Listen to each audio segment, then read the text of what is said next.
Hello, my name is Neil O'Brien and welcome to the video called Habit Fitness, or the one about self-discipline.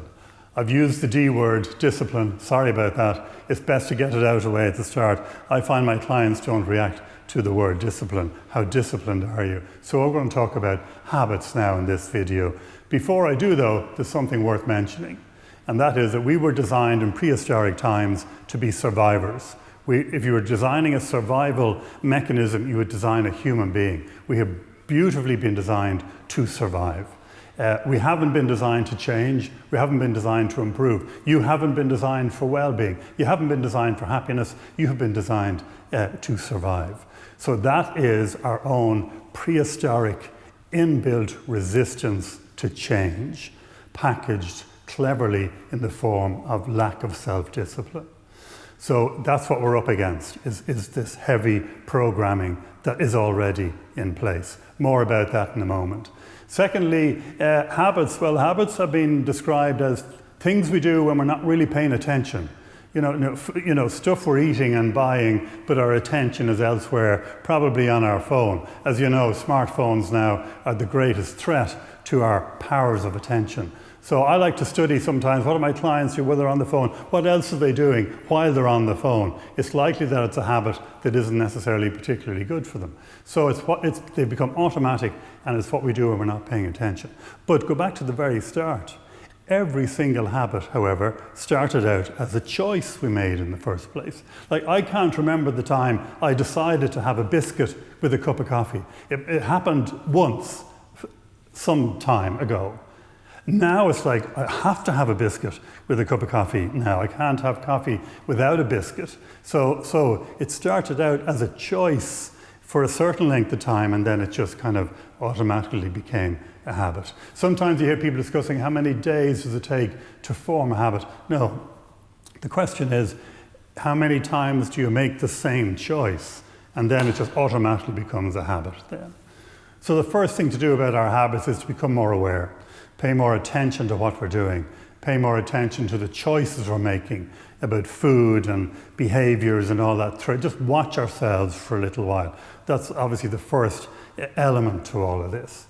The second thing then is that there are 4 core areas of habit and behavior and discipline that are more important than any others. And they are, you probably guessed the first 3, actually. The fourth one might surprise you, but anyway, here goes. The 4 most important areas for habit and discipline are move, and I included that exercise, diet and nutrition, sleep and rest, and the 4th one, every bit as important as those 3, is, you ready? Tidy, or being a bit more organized. Now, I'm not talking about obsessive compulsive tidy, I'm just talking about a bit more of it each week. So that was move, diet, rest, and tidy. The good news about those 4 areas is start with any one you like, and the other 3 will improve automatically. So that means never start with the one that's the most important one to you right now.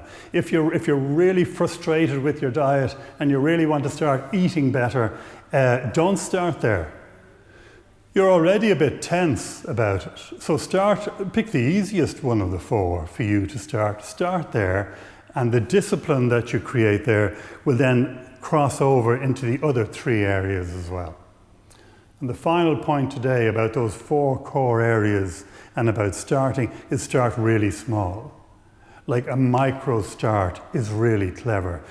If you start too big, you're triggering your prehistoric resistance to change, and that subconscious part of your brain will summon all the forces it needs to prevent you from creating that change, because it doesn't want you to change in the first place. 4 core areas of discipline that are more important than any others. If there are other areas of discipline like study and reading, they're all really important too, but you must start with one of those 4 I mentioned first, and then suddenly, like by magic, you'll find the time to read, or you'll find the discipline to study, perhaps. So start really, really, really small, like 10 minutes of something. A 10-minute walk is actually genius. You don't have to dress up. You don't have to spend money on the most ergonomic water bottle on the marketplace. You don't need to spend £200 or euros on a new pair of shoes. No, you can just go exactly as you are, walk for 10 minutes, and now look at the impact that has on things like your mood, for example. So now we can use habits to improve mood. We can use discipline to help you feel more confident.